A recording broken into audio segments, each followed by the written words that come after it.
Hello everybody and welcome back to the United Stand for the 2 p.m. show, and the breaking news coming out is that the FA have approved Sir Jim Ratcliffe's deal to take over 25% of Manchester United. So that deal should be ratified by the end of the week. We're just waiting on the shareholders to give that the green light, the seal of approval. The rumour is it'll probably happen around Friday, but the Premier League approved it yesterday. The FA have just approved it, and I've also got so much more news to get into. We're going to do a complete breakdown of Dan Ashworth. It does look like Dan Ashworth is on his way to Manchester United.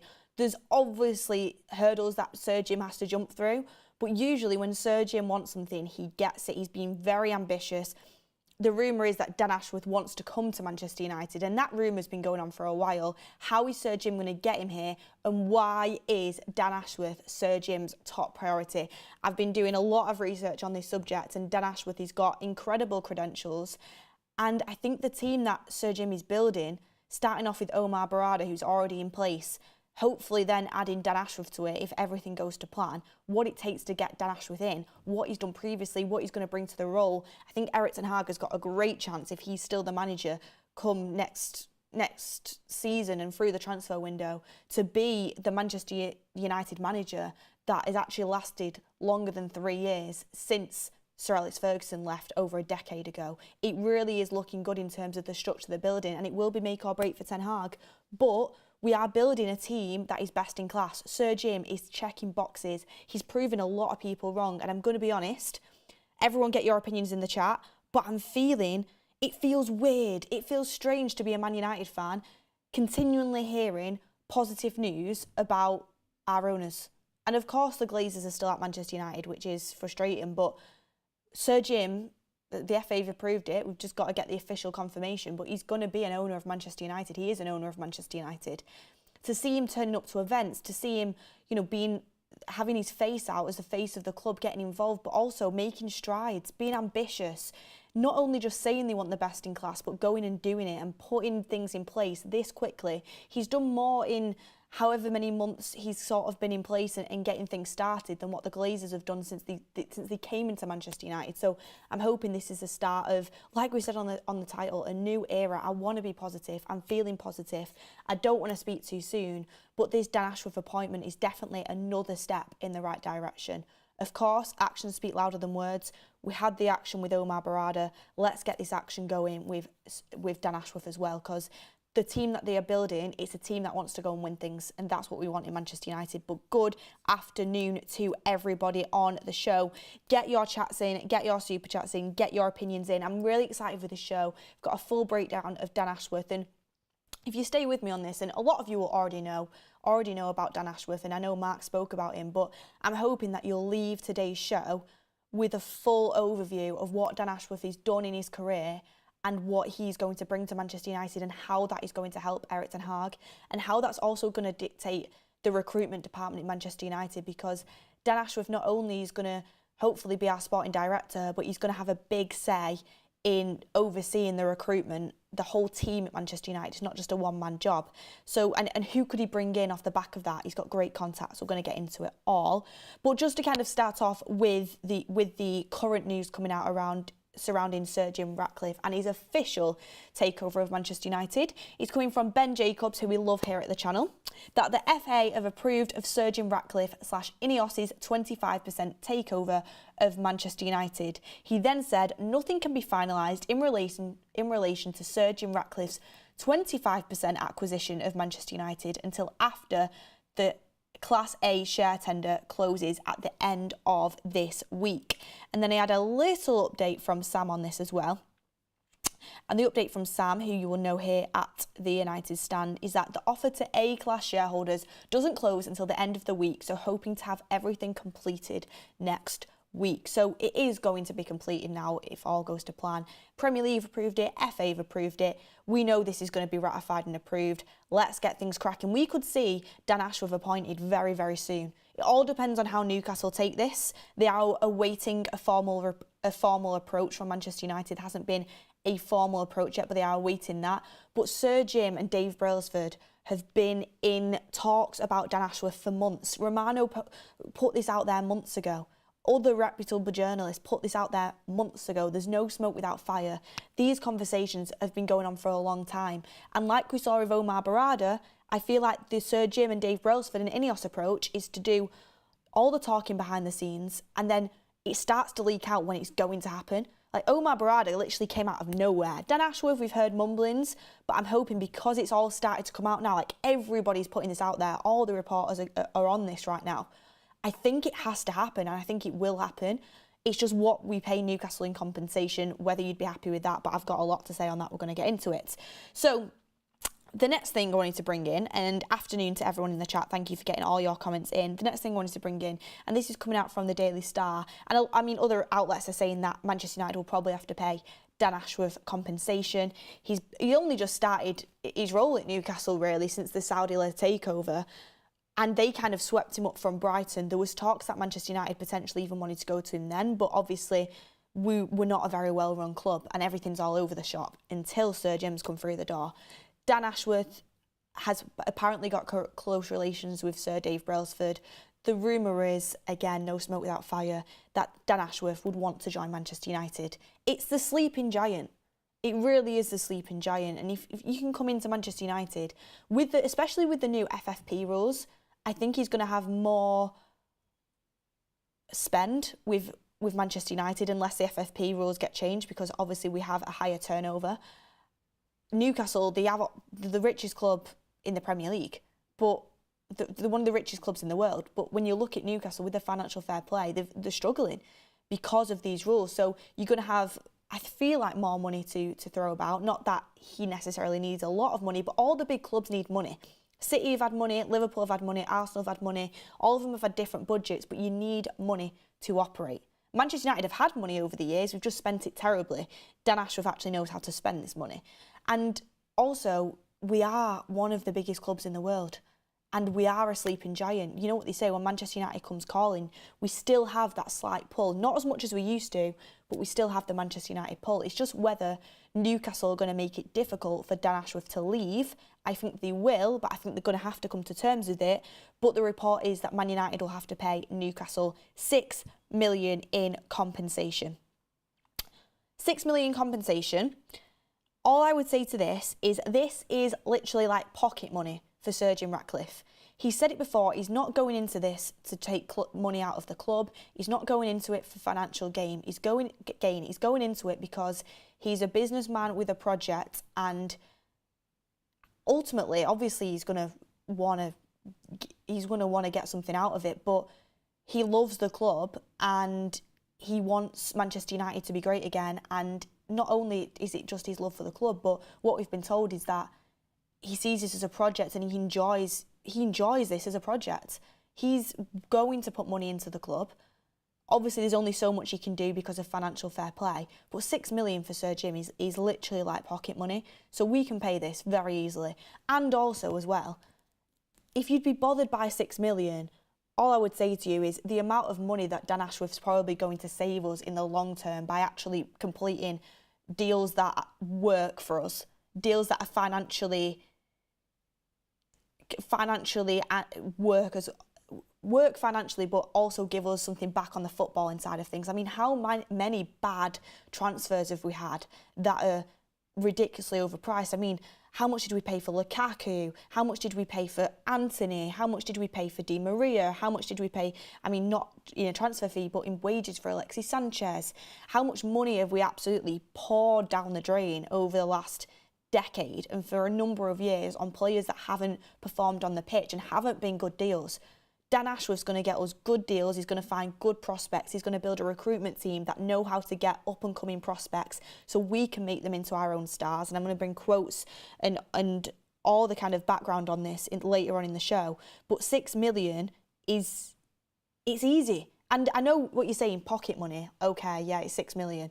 For me, that'd be ridiculous. Like, for most people, $6 million would be a life-changing amount of money. But for Sir Jim Ratcliffe, who is a multi-billionaire, it's nothing in the grand scheme of things. I mean, we overspent about £40 million on Anthony.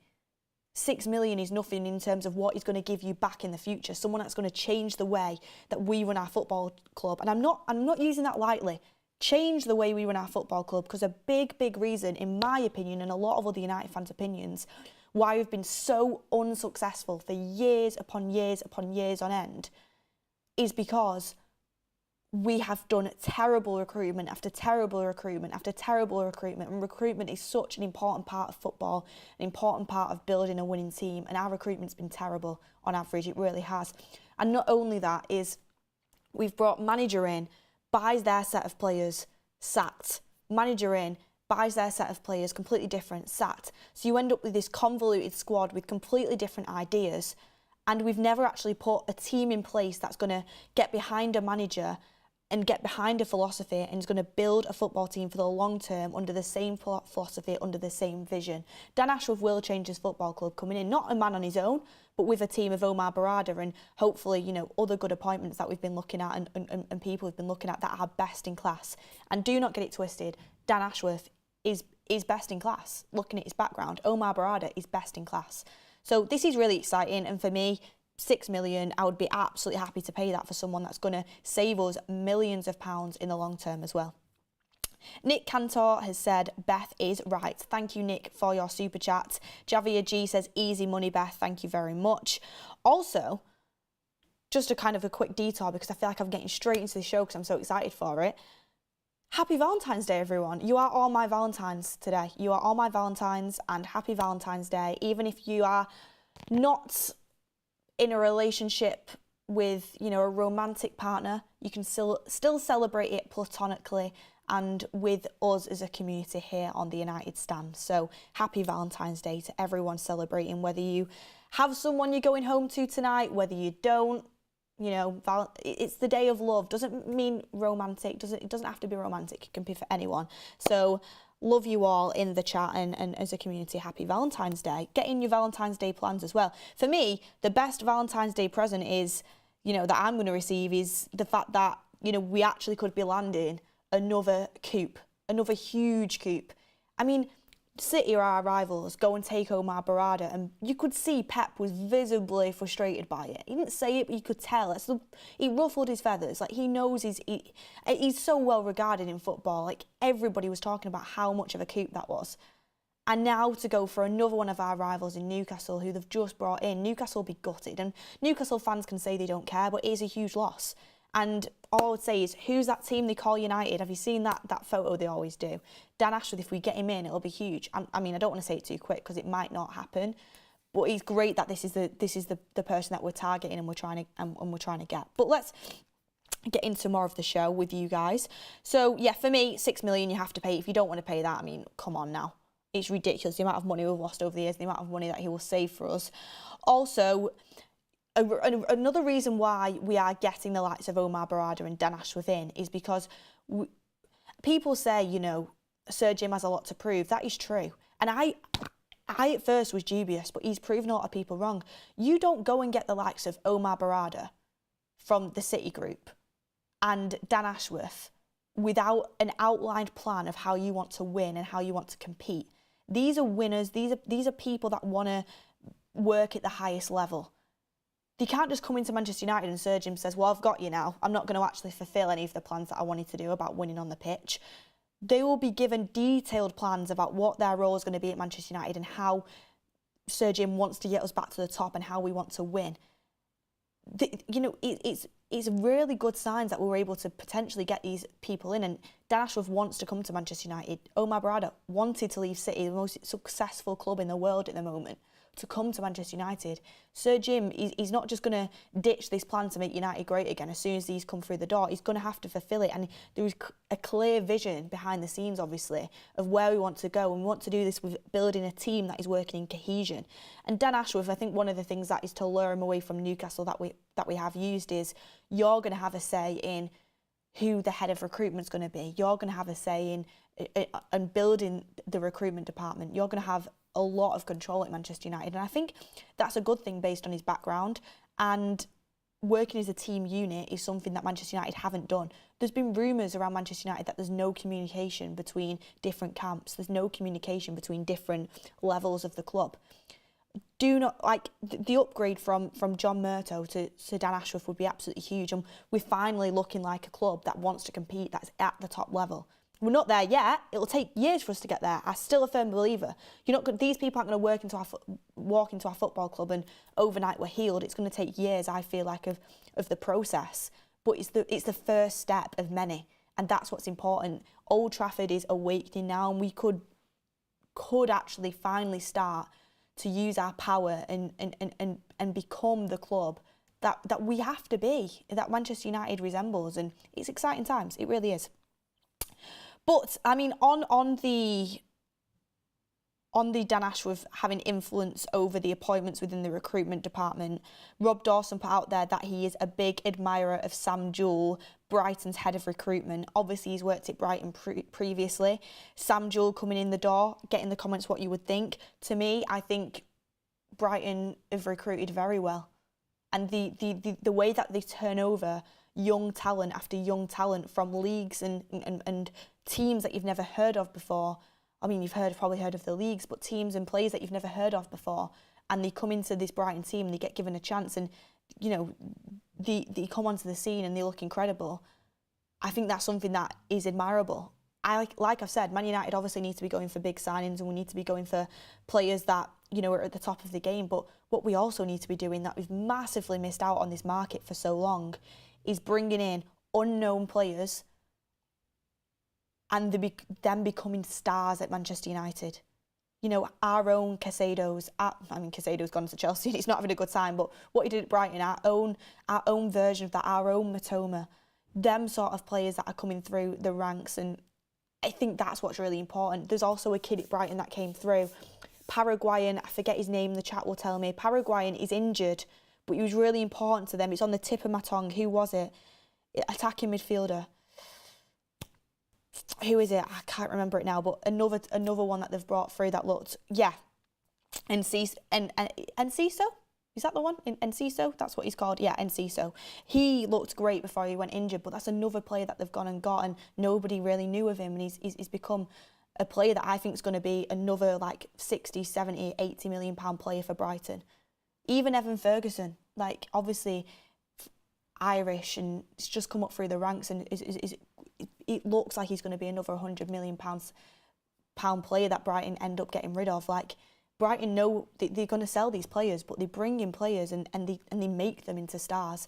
Man United need to be able to buy stars, but also make stars as well. And I'm not saying we're not going to be the club that's looking to sell them, though. We're looking to keep them and build a super team that's competing at the top level. And if you need to sell, you need to sell. But United will be looking for the long term in that situation. But I want to break down Dan Ashworth and what he's actually probably going to do at Manchester United, and why I'm so excited about this. Because a lot of people will say, you're getting too carried away, and Beth, you're on the Sir Jim Ratcliffe positive PR train, and people will say these comments, but I'm just a United fan that wants United to be great again. And through my research of Dan Ashworth, I hope we get him, but it's a huge step in the right direction considering where we're at now. That's why I'm excited. And plus, I'm a Ten Hag fan. I want Ten Hag to be our manager for the foreseeable. I want him to be successful. And he needs stuff like this behind the scenes to be successful. He won't be able to do it on his own. And plus, also, the proof is in the pudding.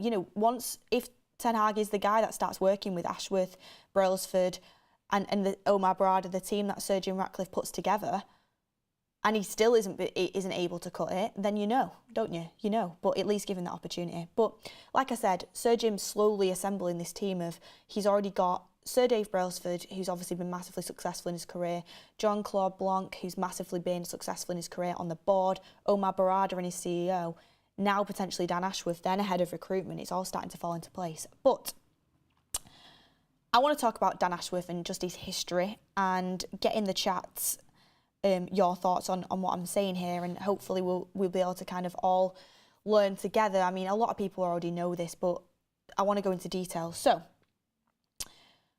Newcastle fans, they might play down the loss of Dan Ashworth if he does move to Manchester United, but it would be a huge blow for them, because there's a reason why he was a really important early decision made in the Saudi-led takeover of Newcastle. And I don't think it's a coincidence that obviously the ownership came into Newcastle, but also Dan Ashworth came into Newcastle, and there was a complete change of vision, change of structure, and Dan Ashworth was vitally important to that. Eddie Howe was important. There's other members in that's important, but the way Newcastle went from where they were under Mike Ashley to where they are now, I think it's a huge credit to the big players that have come into that, and Dan Ashworth is one of them. Building a team that is got a completely different structure and a completely different outlook, and a positive one, and Dan Ashworth has been a big part of that. You know, he knows how to structure a successful recruitment overhaul. He knows how to make recruitment successful. That is exactly what Man United need, because we've not been able to do that for years upon end. We've struggled. Karen Mahita in the chat, happy Valentine's Day, Beth. Thank you very much. And I think the main thing that comes out of it for me is that when you look at Dan Ashworth, wherever he's been, there's been culture, there's been philosophy, there's been a long-term vision, there's been a plan. With Manchester United, we've had stints of complete short-termism. We've had managers come in, you know, they'll ask for their players in the summer. A lot of the time they've ended up getting the third, fourth, fifth choice made by people in place that are more on the financial side of things and know anything about football. Then that manager has been sacked because it hasn't worked out, because there's no long-term vision, there's no culture. We get a new manager in, you know, the checkbook's written for them. Again, players come in, ends up not working out, manager's sacked. And like I said, you have a convoluted squad of players that are for completely different styles of play, and also just aren't good enough anyway, because a lot of them were second, third, fourth choices, until it went to Ten Hag. Ten Hag, to be fair to Ten Hag, was given a lot of power in Manchester United's recruitment, and he got a lot of his first choices. Not all of them. Didn't end up getting De Jong. You know, he's had to have, like I've said, at least half of Ten Hag's recruits have been either free signings or loans, so he has had to deal with that, but he spent money and he's been given money on his players. But for me, he's been given too much power in terms of the recruitment. What Dan Ashworth will do is take the load off Ten Hag, and Ten Hag, we know this, guys, we spoke about this, Ten Hag has been not only being a manager and a coach, but he's been acting as a sporting director, as a head of recruitment. He's been doing it all, and it's been too much. And a manager shouldn't have the sole power when it comes to recruitment. A manager should 100% have a veto and should have a say. But what Dan Ashworth and his recruitment team will do is they'll hopefully have a meeting with Eric Ten Hag.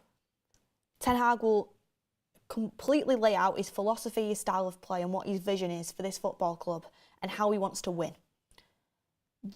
This will then be taken on board by Dan Ashworth, Omar Barada, the head of recruitment, the whole team, and they will set up a structure in which they are continually scouting players to fit Eric Ten Hag's system, but for, like Omar Barada spoke about in the clip that everyone's seen of him from the City documentary All or Nothing, that are both beneficial to the financial side of the club and the footballing side of the club. We will not overpay for players. So if Ten Hag walks into the office and says, I want Anthony, he's the right winger for me, well, we've spoke to Ajax, he's going to cost us nearly 90 million, and he wants his wage gone up from 20 grand a week to 200 grand a week. That's not plausible for us, Eric. And Eric's going to be like, well, that's the style of player I want. Instead of the old recruitment team that are going to be like, oh, we've got to do what the manager wants, like, we're just going to have to pay it. Panic, panic, panic. We're going to have to pay it. We didn't do it earlier on in the window because we were messing about. Panic, panic buttons. We're just going to do it. That's what the manager wants. What it will be this time is, when we spoke about the long-term vision for the club, and we've been looking at different players that all have the same attributes, and here's a list of players for the right wing spot that we think are beneficial for you and your system, beneficial for the club, and make sense for us. Whether that be, obviously we've been looking at Neto, Michael Olise, whether that be them sort of players that kind of come onto the list, and Ten Hag will kind of work with the recruitment team to say, you know what, I think, for example, Pedro Neto is the one. Wolves are in difficulty right now. They're going to need to sell him. We can get him at a good price. He's young. Okay, yeah, he's had injuries, but he's my type of winger. He's successful in the Premier League. He ticks the majority of our boxes, and they'll work together for this. It won't just be what we've seen in the past, which is complete panic, complete lack of planning.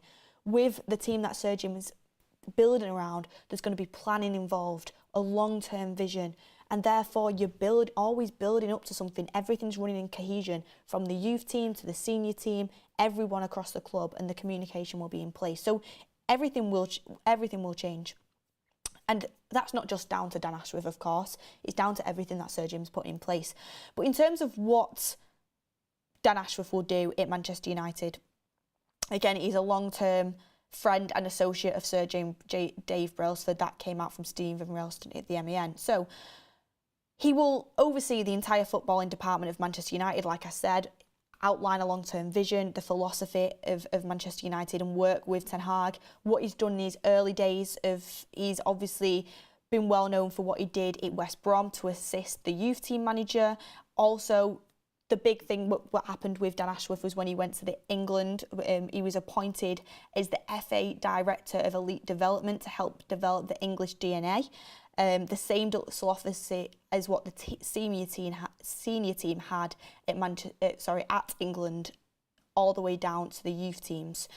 And there was actually a quote on this that we went and looked at from previous Dan Ashworth interviews, and he spoke about on working with England's World Cup 2018 campaign. He said, "The first thing we did was lower the age of the squad. We were way off the youngest in Brazil in 2014, but we were the second youngest in Russia. It was really an exciting time." So what Dan Ashworth did when coming into the England job, which is where he picked up a lot of praise and kind of got his, not his big break, but it was a significant job role that defined his career when he went to the England camp to take on that role.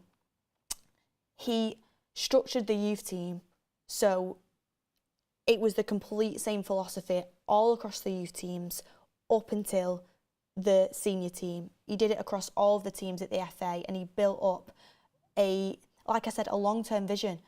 He built up a team across every sort of department that has a step-by-step up to the senior team of England. And obviously it's not the only reason, but it's a big reason why England are continually pushing out great youth talents. I mean, we went and won the Euros with the under-21s England team. Our England prospects are looking very, very good, especially the young players.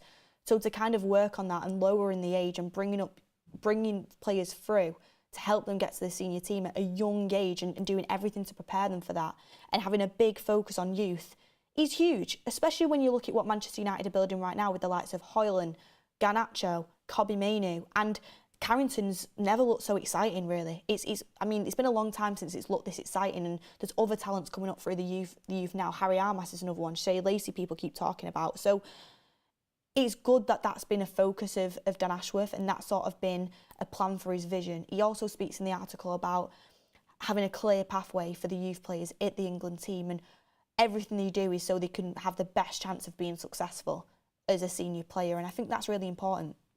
So not only are we looking at a guy that's going to come in and help us recruit, but he's also going to look at the youth and how to create a long-term vision of that, which is really important. He's had experience doing that. A lot of people saying, I heard a lot of rumours saying we're just going to go for English players off the back of Dan Ashworth, and that's completely not true. He's brought in, over his time as being in clubs like Brighton and Newcastle, he's brought in foreign players from abroad for a really cheap price, and they've gone on to be extremely successful. Casado's one, Trossard's one, Matoma's one. I mean, you could keep Cucurella was one. Obviously, he's gone downhill since he went to Chelsea. But he's not only going to look at English, he knows how to scout across the board, and I think that's really, really important. Again, Ashworth got asked on why Brighton moving forward. He said, "We want the academy, the recruitment structure, the loan planning, the medical team, everything set up with the first team performance and results in mind. If you don't do that, you're wasting time, effort and resources." So again, when he was at Brighton, academy, the recruitment structure, the loan, the medical team, everything was planned with a drive to complete the long-term vision of winning and being successful on the pitch when it came to the first team. Something else that Man United have been lacking. And we've already seen Sir Jim make moves around the medical team at Manchester United and people departing their roles and him kind of upping the ante there. I think it's really important that everyone shares his long-term vision, and Dan Ashworth definitely has the experience and could be part of that. Joseph McNally says, are these players of Champions League quality? I mean, it depends on he's working in a different environment in Brighton. What he's done at Brighton is excellent. What he's done at Newcastle so far, okay, it's a short stint, has been very good. So at Man United, it's going to be a different kettle of fish, a different level. But if you look at what his past is, I think he can definitely bring players through that can be Champions League quality. And get in the comments players that you would want, or super chat what your thoughts are on this. Polarski says, Beth, thoughts on a change of backroom staff like nutritionists, conditioning, fitness? I can't help thinking we're sustaining too many injuries across the squad. Well, that's what Sir Jim wants to do and what he's already began to do, and I think that's really important. And I don't think it's a coincidence that, okay, in 2024 we're unbeaten, and yes, Ten Hag's had injuries back, but I don't think there's a coincidence that since Sir Jim's come through the door and started making moves, that the whole squad looks better. The performances on the pitch look better. Okay, yeah, Ten Hag has the majority of his template of how he wants to play, and he has key players back. Unfortunately, Martinez has just got injured. We hope Luke Shaw's okay. Of course, he's brought players back that are key to his system. Casemiro is again playing with Kobbie Mainoo. But there's been rumours and reports coming out that the whole place feels lifted. And I feel like a lot of people are going to be on edge and wanting to impress Sir Jim because they know what he's just done to the medical department. They know that he won't just let averageness slip by. He's going to make changes. And that's what he's shown to be doing. And I think that's important, that everybody raises their level. But on Dan Ashworth, obviously, West Brom, he was successful there. When he went to England as an appointed of the FA Director of Elite Development, again, you would say that he was very successful during his spell there. And then, obviously, he went to Brighton and became the technical director at Brighton. And he was huge in what Potter built there. And Graham Potter did a great job when he was at Brighton, but he was massive in that, Dan Ashworth. And that doesn't surprise me that we've been linked to Potter since Sir Jim came in. I'm hoping it's not true. I'm hoping we stick with Ten Hag. I don't want Potter as manager at Manchester United, but he was good for Brighton, Potter, and Dan Ashworth was huge in building that. And also what De Zerbi did kind of took over. De Zerbi took over a squad that Potter had already started with, of a lot of work put in from Dan Ashworth. And you can pick out so many names from that. You can pick out loads of names of what Dan Ashworth's been involved in and how he's kind of built up the recruitment and long-term vision. I could tell you what the long-term vision is for Brighton because you can see it. Could somebody tell you what the long-term vision is for United right now? No, but we're hoping we'll get up to that point. And then he obviously went on to Newcastle, which he's only just really started at, but he's been involved in a few really good signings there. Isak is one that's really kind of come to mind to me. Another one would be Anthony Gordon. When Anthony Gordon first signed for Newcastle, I thought they overpaid, and I didn't think he was going to be as good as he has been, but he's been a really important figure for them. Dan Ashworth involved in that signing. Isak, a brilliant signing. Another player when he came in, he didn't have an absolute wealth of goals when he came in from Sociedad, Isak, but they could see the vision with him and they could see what he was going to be, and Dan Ashworth was key in that deal. Isak comes into I wish he came into Manchester United. Isak comes into Newcastle United, and for me, he's one of the technically best strikers in the league. It's a huge win for them in a signing, and that takes a good recruitment team to kind of spot that out and go and get him. I remember United were linked to him at the time, but we never went and pushed the button. Obviously, I'm super glad we've got Højlund and he looks like a great talent and I can't wait for him. But Isak at the time would have been the move for us, but we just never ended up looking at that. But it was a great move for Newcastle. Could Dan Ashworth take Bruno G with him as well? I mean, I wish. He actually, I don't think he was involved in signing Bruno Guimaraes, but someone said, was he involved in signing Tonali? I would assume so, as Tonali was this summer. But Tonali is a good player. He's just obviously had a gambling scandal, which is really, really unfortunate. But like I said, not every single signing is successful ever, anywhere. City, the best club in the world, have had unsuccessful signings. It's about getting the majority of them right. And Man United have to do that now because we're so far behind. But let me just look through what I've got here.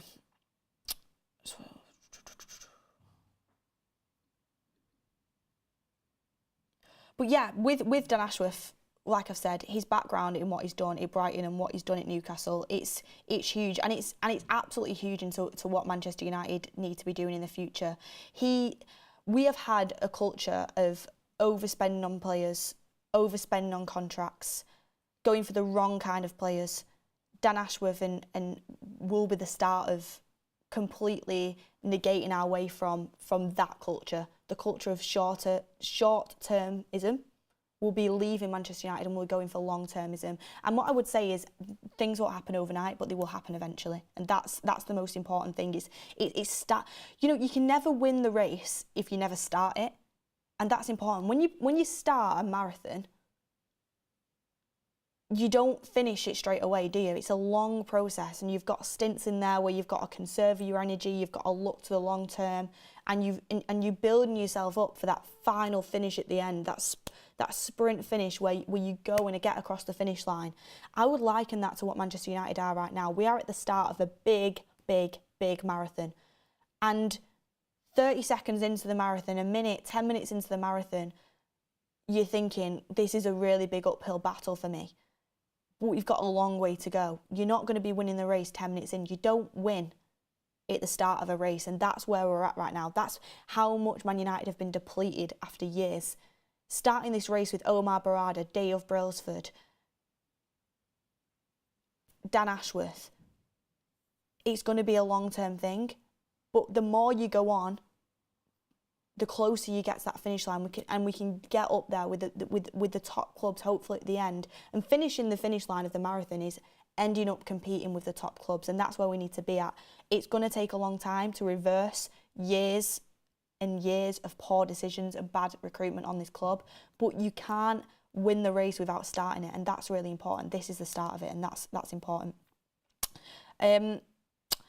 Anisha says, Beth, our marathon has been going for the next decade. No, we've not started the marathon yet. That's what I'm trying to say. We've not even been preparing for it.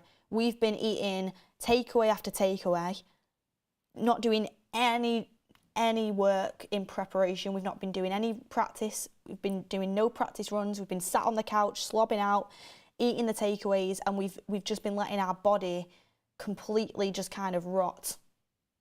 That's what Man United has done. They've rotted. And what we need to do now is we need to start from scratch. We need to train. We need to get ourselves back out there, and we need to start the race. And that's what's really important. That's what's really important, and that's what Sergio's starting to do. I want you to just come quickly before I end the show, get up these other quotes off the United stand right now.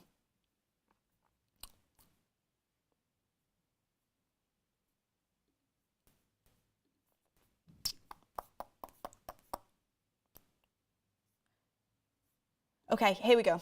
So, got some quotes up. Ashworth on his transfer philosophy at Brighton. We have to look at younger players or players from areas that are less fashionable or harder to get to. We're always looking for value for money. Again, this is important. Financial fair play, the rules are tight. United needs to be able to do some good business.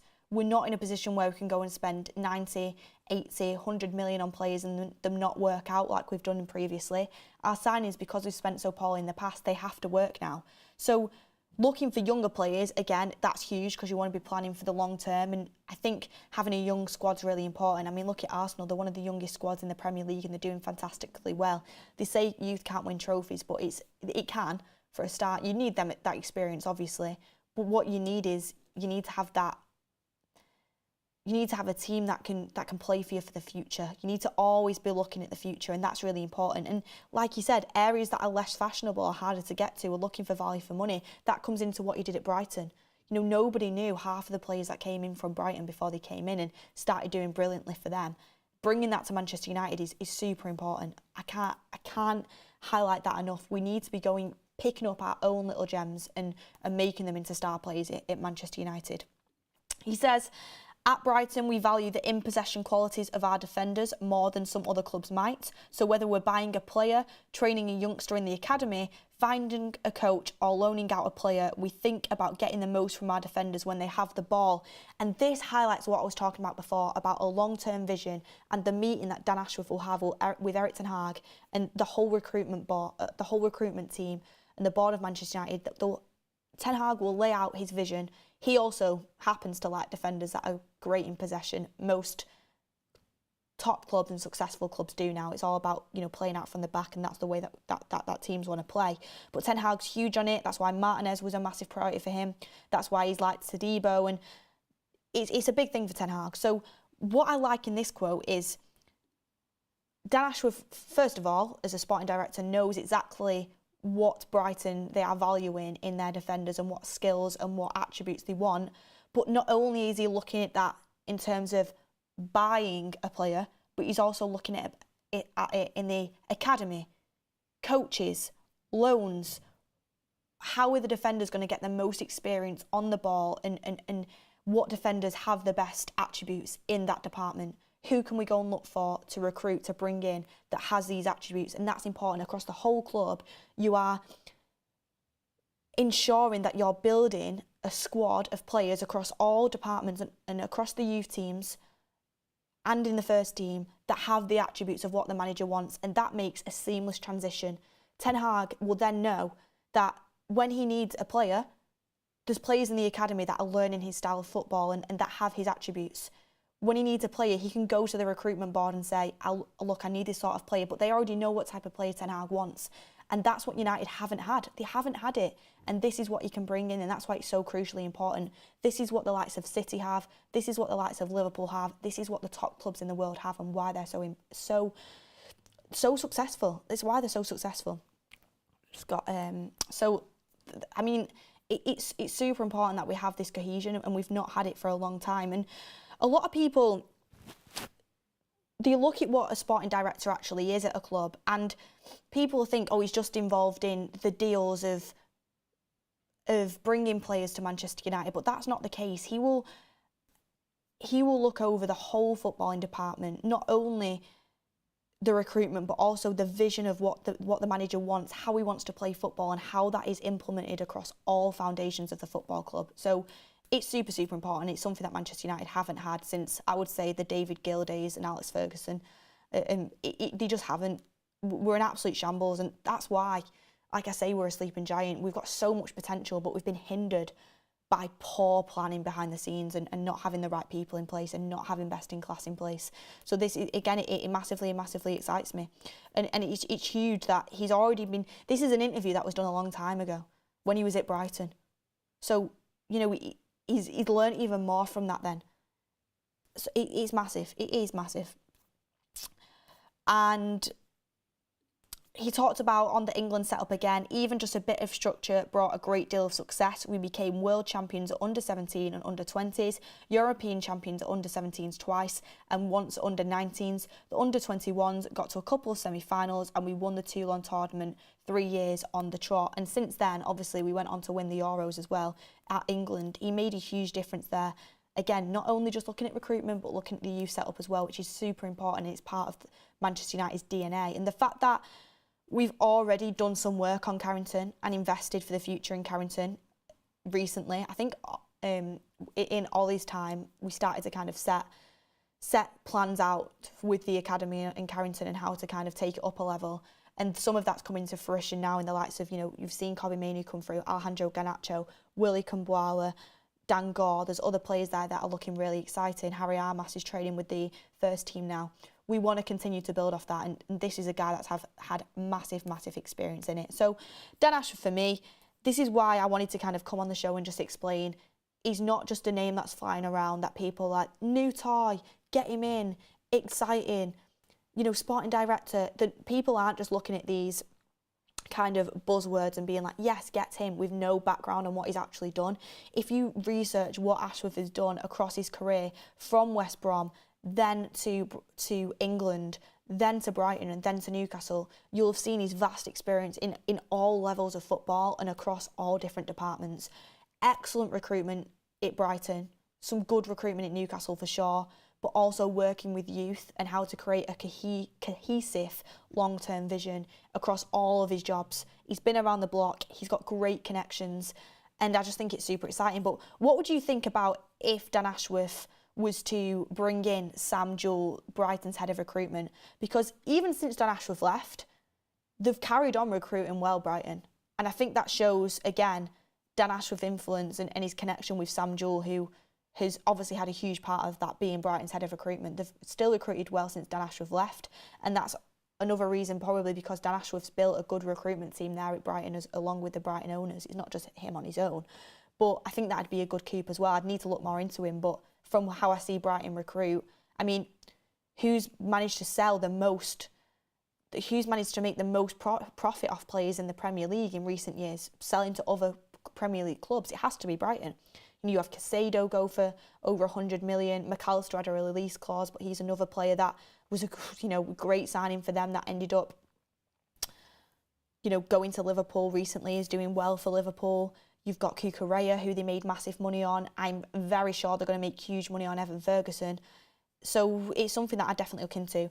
Patrick Jahay says, who knows how the manager wants to play? We are still observing the same structural issues with and without his best 11. We need a better coach. Patrick, I appreciate your opinion and I can understand your opinion, but I don't agree. I think the manager does have his philosophy. I don't think we have the players that are capable of completing it.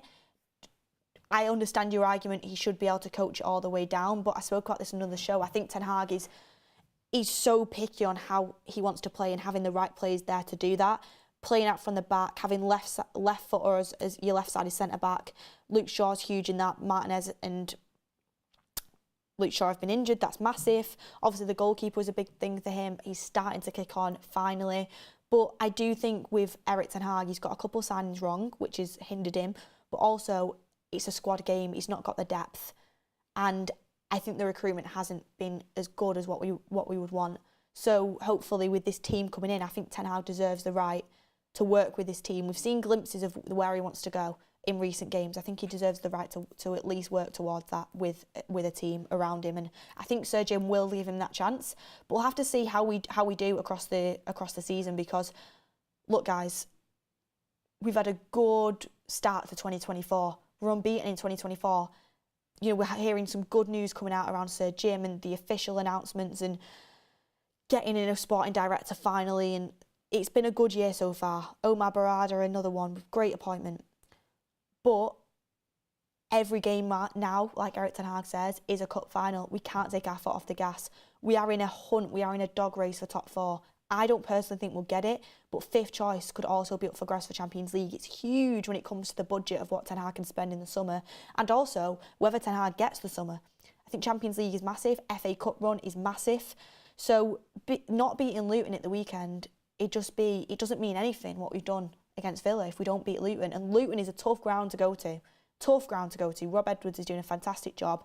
There's no easy game in the Premier League. We've got to continue. So I hope Ten Hag does continue and we keep seeing improvements, but only time will tell. But so far, for me personally, what Sir Jim is doing, it's just a breath of fresh air and it feels strange as a Man United fan.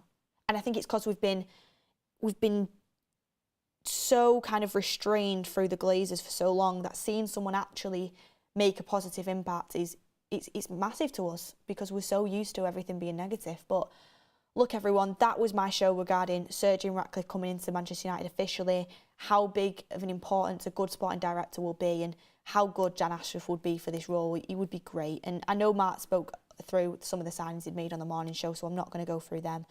But thank you everyone for listening. I hope you sort of got a grasp of my opinion on how important this signing would be. And I just hope we can get him out of Newcastle. I'm sure we will be able to. I'm sure there'll be a way that we can get him out and pay what we have to pay.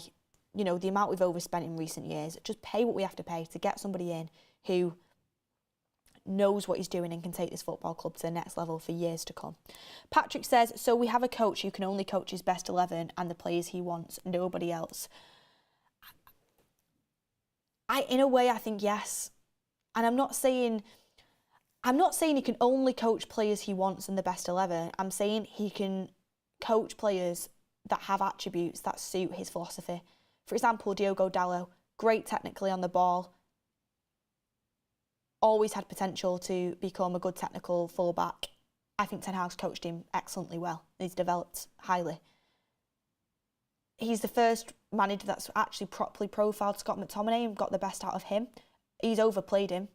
He's started too much, of course, but I think now he's understood what his best role is, and that is off the bench. Luke Shaw, another player that can work in Ten Hag's system. left-footed, technically good on the ball, can cover it centre-back. Ten Hag's worked that out. But as a squad, we're just not good enough. Like for like changes, when people start to get injured, we just don't have it. We don't have good enough cover for Casemiro. We don't have good enough cover for Kobbie Mainoo. And this is the issue. We need to build a squad full of players that are technically good on the ball, are intelligent and can fit the way that Ten Hag wants to play. Maybe it is frustrating because, you know, you would argue a coach should be able to do it at every level. People say, well, De Zerbi's gone into Brighton and put his stamp on things, and that is a good argument, to be honest. But with Ten Hag, I think the environment and the attributes of a player has to be right for him to be able to move forward with his style of play and his philosophy. And I think he's abandoned his philosophy a lot this season, whether that be right or wrong. I would have rather him just continue to stick with it. But it is more difficult to do it at a club like Manchester United, and only time will tell. Only time will tell with Erik ten Hag. And I also do think he underestimated the Prem when he first came in, and he got a few signings wrong, to be honest. So it's whether you want to give him that benefit of the doubt and allow him to continue working with the new structure at Man United. But I think he deserves to be part of the new era. I think he deserves time. But good point, Patrick. Thank you for your chat, and thank you to everyone getting your opinions in. Look, guys, please, before you go, hit a like on the chat. I really would appreciate it. Hit a like on the chat for Valentine's Day, everyone. Thank you for tuning in for this afternoon show on the Wednesday. Enjoy whatever plans you've got for the rest of your day. Mark will be back with the evening show tonight, I'm sure, to talk more breaking news. I really enjoyed his evening show yesterday, talking about Elise and Neto. I really enjoyed listening to that. It's going to be interesting. This summer transfer window is going to be huge for Manchester United, and I can't wait for it. Thank you, everyone, for watching. Have a lovely rest of your day, and we'll see you on the next one.